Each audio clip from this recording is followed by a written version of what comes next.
어제 인천을 출발하여 전주 한옥마을 옆에 있는 한옥스파에서 광양매화를 향해 출발합니다. 가는 길에 임실의 자랑 옥정호, 춘향전에 광안루원 구례 산수유마을을 경유하여 최종 목적지는 순천에 있는 유림스파랜드에서 숙박할 계획입니다. 지금 전주 한옥마을을 출발하여 광양매화마을 가는 여정에 첫 번째 경유지 임실의 자랑 옥정호를 향해서 가고 있습니다. 임실은 고대 백제 시대부터 임실군이라는 지명이 사용된 유서 깊은 지역으로 호남과 영남을 잇는 지정학적 요충지 역할을 해왔습니다. 현재 임실은 1967년 지정한 신부에 의해 시작된 대한민국 최초의 치즈 산업 발상지로서 연간 수백만 명이 방문하는 치즈 테마 팝파크를 통해 강력한 관광 브랜드 파워를 보유하고 있습니다. 미래의 임실은 오수면 일대에 조성되는 세계적 규모의 반려동물 산업 거점과 옥정호 권역의 스마트 관광 벨트를 축으로 삼고 있습니다.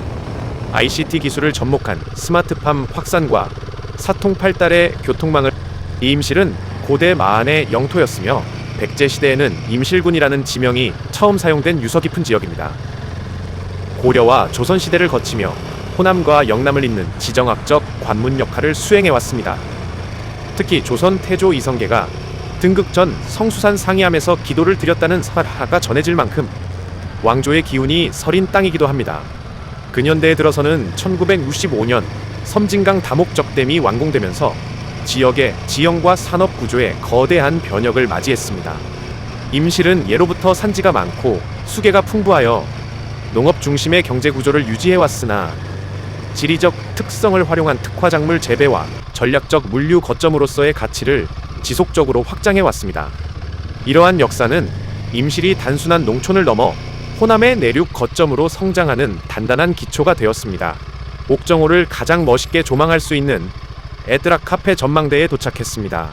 옥정호의 절경을 한눈에 조망할 수 있는 에뜨락은 전통 한옥의 기품과 현대적 감각이 어우러진 고품격 휴식 공간입니다.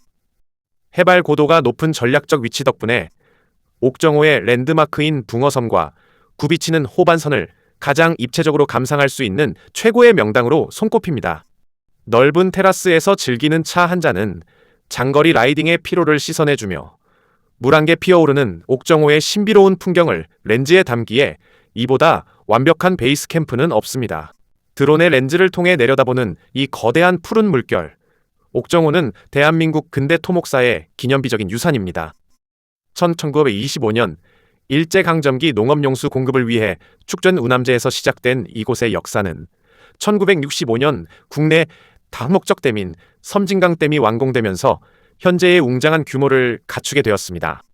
옥정호는 세계적으로도 희귀한 유역 변경식 발전 방식을 채택하고 있는데 섬진강의 물을 유역이 다른 동진강 쪽으로 끌어들여 약 160m의 고낙차를 이용해 전력을 생산하는 정교한 수리학적 설계를 보여줍니다. 한때 국가 경제 발전을 위해 수많은 마을이 수몰되는 아픔을 겪기도 했지만 오늘날 옥정호는 호남 평야를 적시는 생명수이자 청정에너지를 생산하는 핵심 기지로서 그 역사적 책무를 다하고 있습니다. 하늘에서 바라본 이 구불구불한 호반선은 지난 100년의 세월이 빚어낸 거대한 기록화와 같습니다. 임실 옥정호를 뒤로하고 오늘의 두 번째 목적지 남원의 자랑 춘향전의 고향 광안루원을 향해서 출발합니다. 남원은 고대 마한의 영토였으며 신라 신문왕 시절 도소경 중 하나인 남원경이 설치될 만큼 영남과 호남을 잇는 전략적 요충지였습니다. 현재 남원은 국악의 성지이자 판소리 동편제의 발상지로서 유네스코 인류무형문화유산인 춘향제를 통해 연간 수백만 명의 관광객을 유치하는 문화관광 거점 도시입니다. 지리산 국립공원의 관문이라는 지리적 이점을 활용해 산악관광 인프라를 탄탄히 구축하고 있습니다. 미래의 남원은 전통적인 관광산업을 넘어 드론 산업과 항공 안전 기술을 결합한 드론 레저 스포츠 선도 도시로의 도약을 준비 중입니다. 또한 지리산 친환경 전기열차 사업과 연계한 스마트 관광 시스템을 도입하여 인구 소멸 위기를 극복하고 전통 문화와 첨단 기술이 공존하는 고부가 가치 문화 산업 도시로 성장하는 것을 핵심 비전으로 삼고 있습니다.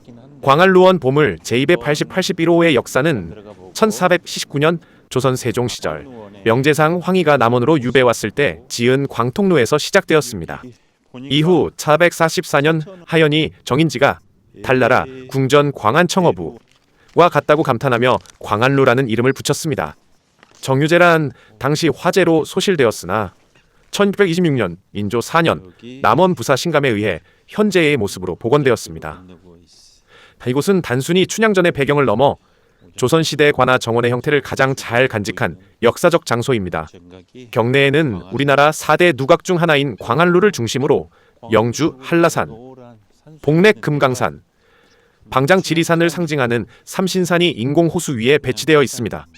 이는 신선 사상이 반영된 조선시대의 대표적인 조경 양식으로 당시 사대부들의 우주관과 자연관을 물리적 공간으로 구현한 토목공학적 산물이기도 합니다. 광안루원의 수계는 요천의 물을 끌어들여 은하수를 상징하는 거대한 인공호수를 조성한 수리학적 설계를 보여줍니다. 호수 위를 가로지르는 오작교는 길이 57m, 폭 2.4m의 4개의 반원형 교각으로 이루어진 홍해교 무지개다릴로 한국 정원 중 가장 긴 규모를 자랑합니다. 건축학적으로 광안루는 정면 5칸, 측면 4칸의 팔짝지붕 형식을 취하고 있으며 누각 아래의 기둥들은 지형적 높낮이를 고려해 서로 다른 길이로 설계되어 하중을 안정적으로 분산합니다. 또한 호수 내부에는 잉어를 비롯한 수생 생태계가 유지되고 있는데 이는 고인 물의 부패를 방지하기 위해 입수구와 출수구의 고도 차를 이용한 자연 정화 시스템이 적용된 결과입니다. 이처럼 광안루원은 심미적 미학 뒤에 치밀한 수량 조절과 구조적 안전을 고려한 조선 중기 정원 조형 기술의 집약체라 할 수 있습니다. 이 광안루원의 수계는 요천의 물을 끌어들여 은하수를 상징하는 거대한 인공호수를 조성한 수리학적 설계를 보여줍니다. 호수 위를 가로지르는 오작교는 길이 57m, 폭 24m의 4개의 반원형 교각으로 이루어진 홍해교 무지개다릴로 한국 정원 중 가장 긴 규모를 자랑합니다. 건축학적으로 광안루는 정면 5칸, 측면 4칸의 팔짝지붕 형식을 취하고 있으며 누각 아래의 기둥들은 지형적 높낮이를 고려해 서로 다른 길이로 설계되어 하중을 안정적으로 분산합니다. 또한 호수 내부에는 잉어를 비롯한 수생 생태계가 유지되고 있는데 이는 고인 물의 부패를 방지하기 위해 입수구와 출수구의 고도, 차를 이용한 정화 시스템이 적용된 결과입니다. 이처럼 광안루원은 심미적 미학 뒤에 치밀한 수량 조절과 구조적 안전을 고려한 중기 정원 조형 기술의 집약체라 할 수 있습니다. 이제 남원 광안루원을 뒤로하고 구례 산수유 마을을 향해 출발합니다. 구례는 백제시대 구차례라 불렸으며 통일신라 경덕왕 때 현재의 명칭으로 정착된 유서 깊은 고을입니다. 지리산 국립공원 1호의 상징성과 섬진강의 풍부한 수계를 바탕으로 호남의 대표적인 농업 및 생태 관광 도시로 성장해왔습니다. 현재 구례는 전국 산수유 생산량의 약 70%를 차지하는 특화 작물 거점이자 화엄사와 지리산 노고단을 축으로 한 종교 친환경 관광 인프라를 탄탄히 구축하고 있습니다. 미래의 구례는 탄소 중립 실천을 위한 친환경 생태 도시와 치유 산업의 결합을 목표로 합니다. 지리산 케이블카 설치와 연계한 산악관광 현대화, 스마트팜을 활용한 농업 고도화, 그리고 반려동물 친화 관광 인프라 확충을 통해 인구 감소 문제를 해결하고 지속 가능한 고부가가치 생태 관광 도시로 도약하는 전략을 추진하고 있습니다.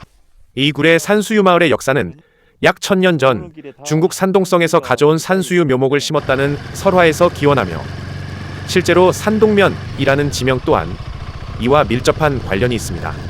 현재 이곳은 산동면 위안만리, 하위마을, 상위마을 일대에 걸쳐 약 11만 그루 이상의 산수유 나무가 군락을 이루고 있는 전국 최대의 생산지입니다. 지형학적으로는 지리산 만복대와 고리봉 아래 해발 400원어봉미터의 고지대에 위치하며 배수가 잘 되는 사질량토와 풍부한 일조량 덕분에 양리 성분이 우수한 산수유 재배에 최적화되어 있습니다. 이는 단순한 관광지가 아닌 국가 중요 농업유산 제3호로 지정된 구례 산수유 농업의 현장으로 척박한 산간 지형을 극복하고 고소득 작물을 육성해 온 우리 선조들의 지혜가 담긴 유산입니다. 산수유는 매년 3월 개화해하여 11월에 붉은 열매를 수확하는 다년생 낙엽 화렵 교목입니다. 구례 산수유는 코르닌, 사포닌 등 항산화 성분이 풍부하여 약용 및 가공식품의 원료로 경제적 가치를 지닙니다. 구례군은 이를 체계적으로 관리하기 위해 산수유 홍보관과 가공 공장을 운영하며 1차 산업을 6차 산업으로 확장하고 있습니다. 관광 인프라 측면에서는 산동면 일대에 산책로와 수변 공간을 정비하고 매년 구례 산수유 꽃축제를 개최하여 연간 수십만 명의 관광객을 유치하고 있습니다. 특히 수령 100년이 넘는 고목들이 집중된 상위마을과 반곡마을의 안반 지형은 드론 촬영 시 지형의 굴곡과 노란 꽃줄기가 조화를 이루는 최적의 시각적 데이터를 제공합니다. 모든 탐방로는 기상 데이터와 방문객 밀도를 고려하여 설계되었으며 환경 보존과 지역 경제 활성화가 공존하는 지속 가능한 모델로 운영되고 있습니다. 이제 구례 산수유마을 뒤로하고 광양 매화마을을 향해 출발합니다. 광양은 백제시대 마로현에서 시작되어 조선시대부터 현재의 명칭을 사용해왔으며 섬진강 하류에 위치하여 영남과 호남을 잇는 관문 역할을 수행해왔습니다. 현재 광양은 세계 최대 규모의 광양제철소와 광양항을 보유한 대한민국 중화학공업의 핵심 거점이자 섬진강의 깨끗한 수질을 바탕으로 제첩, 매실 등 고부가 가치 농수산물을 생산하는 생태 경제도시입니다. 미래의 광양은 수소산업과 2차 전지의 생산 기지로서의 전환을 꾀하며 탄소 중립 선도 도시로의 도약을 준비 중입니다. 또한 섬진강 테마파크와 망덕포구 등 강과 바다를 잇는 친환경 관광 인프라를 확충하여 산업과 관광이 완벽한 균형을 이루는 지속가능한 스마트 항만 도시를 구축하는 것이 핵심 비전입니다. 광양 매화마을 섬진마을의 역사는 1930년대 청매실농원의 설립자 김오천 선생이 일본에서 매실나무 묘목을 가져와 심으면서 시작되었습니다. 이후 두 대 며느리인 홍쌍리 명인이 가업을 이어받아 척박한 산비탈을 일궈 현재의 5만 평 규모, 약 10만 그루 이상의 대균락지를 형성했습니다. 이곳은 단순한 꽃 구경지를 넘어 연간 100톤 이상의 매실을 생산하는 국내 최대의 매실 산지로 지형학적으로 섬진강의 수분이 공급되고 지리산 백운산이 북풍을 막아주는 온화한 기후 덕분에 매실 재배의 최적지로 평가받습니다. 광양 매실은 전국 생산량의 약 20%를 차지하며 지리적 표시제 제11호로 등록되어 보호받고 있습니다. 매년 3월 개최되는 광양 매화 축제는 연간 100만 명 이상의 관광객을 유치하며 지역 경제에 수백억 원의 파급 효과를 발생시키는 핵심 문화 산업 자원입니다. 하늘에서 내려다본 매화마을은 백운산 자락의 가파른 사면을 따라 층층이 조성된 계단식 농원의 전형을 보여줍니다. DJI 프로 미니 화이트로 포착한 이 지형은 배수를 중시하는 매실나무의 생태적 특성에 맞춰 설계된 고도의 농업 공학적 배치를 드러냅니다. 강물과 인접한 저지대부터 산 정상부까지 개화 시기가 미세하게 달라지는 입체적 경관은 드론 촬영 시 고도 차에 따른 다양한 데이터 값을 제공합니다. 특히 마을 뒤편의 대나무 숲과 수천 개의 장독대가 이루는 직선과 곡선의 조화는 현대적 조경학 관점에서도 높은 가치를 지닙니다. 섬진강의 은빛 모래톱과 하얀 매화 물결이 교차하는 이 시각적 데이터는 자연 발생적인 군락이 아니라 인간의 끈질긴 노동과 치밀한 관리가 만들어낸 인공적 생태, 미학의 정수임을 증명합니다. 이제 이 거대한 꽃의 요새를 지나 섬진강의 끝자락으로 여정을 이어갑니다. 어제 인천에서 시작한 광양매화마을 라이딩 도전이 중반에 접어들었습니다. 이제 오늘을 마무리할 순천 유림 스파랜드로 출발합니다. 오늘도 행복한 하루 보내시고 구독, 좋아요 부탁드립니다.